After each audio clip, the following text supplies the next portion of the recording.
Hi, welcome to Simple Shifts, conversations to fuel the body, mind, and soul. I'm Martha McKinnon from the blog Simple Nourished Living, and with me is my partner and my brother, Peter Morrison. Hi there. Hi, how you doing? I'm good. How are you today? I'm doing really well.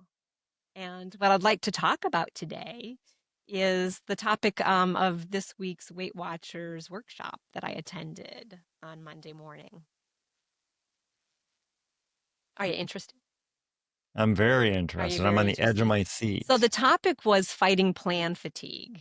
And basically, when I heard that, I immediately thought of, oh, what we're talking about here is sticking with it when the going gets rough.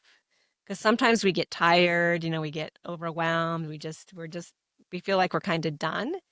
And as we know in life, it's a big mistake to just stop anything, right, dead in the tracks, because it's a lot harder to pick up from where you left off than just to sort of figure out a way to keep on going when the going gets a little rough. So I thought it was a really good topic. I found it very helpful. I attended the Express meeting, which is essentially just a 15-minute meeting done in a webinar style. So it's two Weight Watchers coaches who explain the technique, share their experiences, ideas, and thoughts without participation from a lot of other members. So it goes a little more quickly. And it's what I needed this week because I've got a lot going on and I wanted to get the meeting in, but in as quick and easy way as I possibly could. And so that served me really well. And so the first thing that comes up when when you're really you're not feeling it, you're just out of sorts. You're having a hard time. Everything just seems harder. You're tired of tracking. You're tired of prepping your vegetables. You're tired of your exercise routine. It's like, well, what do you do? I mean, how do you keep your head in the game? How do you keep yourself in the game without, just giving up? Because giving up is a big mistake.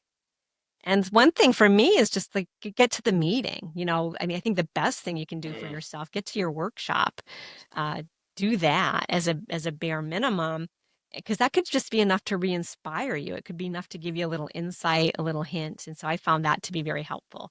If I can't do anything else, at least I can, especially now in this world of virtual meetings, if I can't do anything else, I can at least log in and attend a workshop. So that's one thing. Just show up. Just show up for the workshop.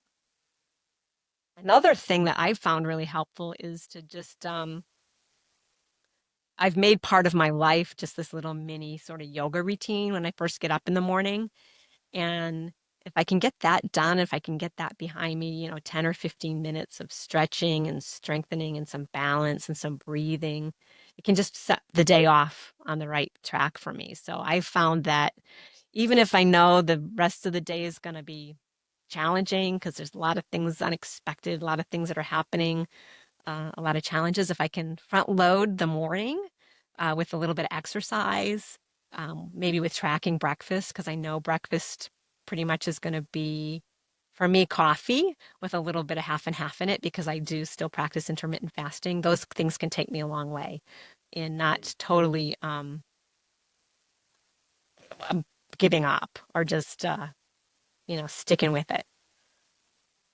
Do you find your morning yoga routine, is it something you look forward to, or do you see it as sometimes as something you just need to do to get through? Like, do you know what I'm It depends saying? on the day. I think that if I wake up feeling, sometimes I wake up a little more logy, and maybe then it feels like something I have to do. And then other mornings I wake up sort of refreshed and ready to go, and it feels like more something I get to do. So I think that feeling can vary depending on the day. But what I have found is that it's something that's like brushing my teeth. I just do it. And by just doing it, it just helps, start me on the right track. And I can always look back. And again, like I said, if the day ends up going downhill from there, at least I know I've got that, that I can be proud of for having stuck. And so much of, I think what you're talking about came from the meeting is, I think, the stories we tell ourselves, because it brings me back to pickleball. Surprise, surprise. Some days it's like your feet are moving, you're hitting the ball cleanly, like the ball is going where you want it to go. Other days, it's amazing. It's like you've never played before. It's like you can't hit the ball in the court. It's going all over the place.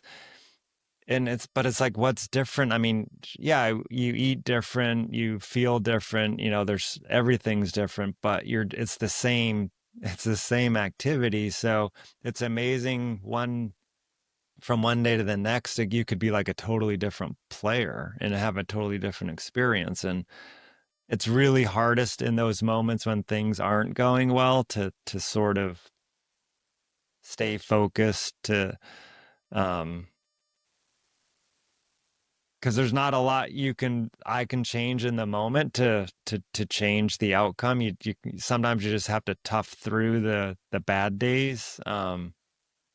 At least for me on the pickleball court. And I think it's a great metaphor. I mean, I think the pickleball is a metaphor for life, and it's a metaphor for what we're talking about here, that is life, and there are ups and downs. And I think the more we can recognize it and not get lost in it, you can have a really bad day, and if you don't give yourself enough grace and if you don't have enough awareness, you can just say, I'm done with this, in a Mm-hmm. moment. And then you can and regret that. And so that's what we're talking about, I think, is just that Mm-hmm. understanding that there are going to be ups and downs, there are going to be good days and bad days. It's part of life. And to know that, you know, if you stick with it, you're going to get back to that place where you are in the zone where everything is working for you, but you've got to give yourself enough grace and trust to just stick with it and figure out, like, well, what can I do? Like on the pickleball court, what can I do in this moment when it's really not working for me? And does it mean I take 3 deep breaths? Does it mean I just laugh it off and say tomorrow's a new day? I mean, whatever that is. I mean, that is the Mm-hmm. same thing we're talking about here Mm-hmm. with this ability to stick with it when you're just not feeling it um, on your weight loss, weight health journey. How do you keep yourself in the game at a bare minimum? Maybe it's just I'm going to get my water in. Maybe I'm Mm-hmm. just going to sit for 5 minutes and take a breather. You know, maybe I'll just sit at the end of the day and reflect and think about how I can start off fresh in the morning. Maybe it's just getting out and taking a 10-minute walk. So, whatever you can do, just at a bare minimum during those difficult times to get yourself through, knowing that we are going to bounce back and that tomorrow Mm-hmm. is a new day and that part of life is just, I think, just enjoying the really up times and then just having grace, and patience in the down times and knowing that it's going to fluctuate. And that can be just really powerful once you have that understanding because you don't throw in the towel. Because oh my gosh, so many times in a moment of that overwhelm, I have thrown in the towel, and it's a mistake because at that point in my journey, I didn't realize it was just part of life, and now I know it. And now I want to encourage others to just sort of breathe through it, make the most of it, figure out how can I make it, easy? How can I make it enjoyable? What's the one little thing I can do? And that'll make all the difference in just getting yourself through. So I carry like your on. walk. I like your walk idea. There's something about for me personally, a little movement, a little Yep. fresh air, Yep. kind of cleans out the mental cobwebs, and Yep. you could sort of You come back reset. you come back from a walk feeling differently. I think you're right. It's a Mm-hmm. way to clear your head. And I think a lot of what we're talking about, I think it is in our head. It is that we get lost in our thinking.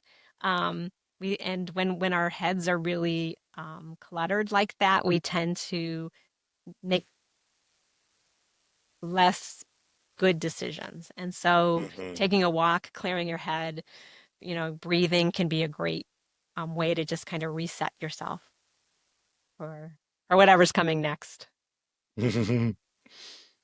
Well, it's some helpful advice, and look forward to the next one. Yeah, so if you found this helpful, we'd love for you to like it, share it, let others know about what we're doing here because again, we're sticking with it too. We're new to the world of podcasting and we want to be a help. And Mhm. We want a little encouragement. So have a good one, everybody.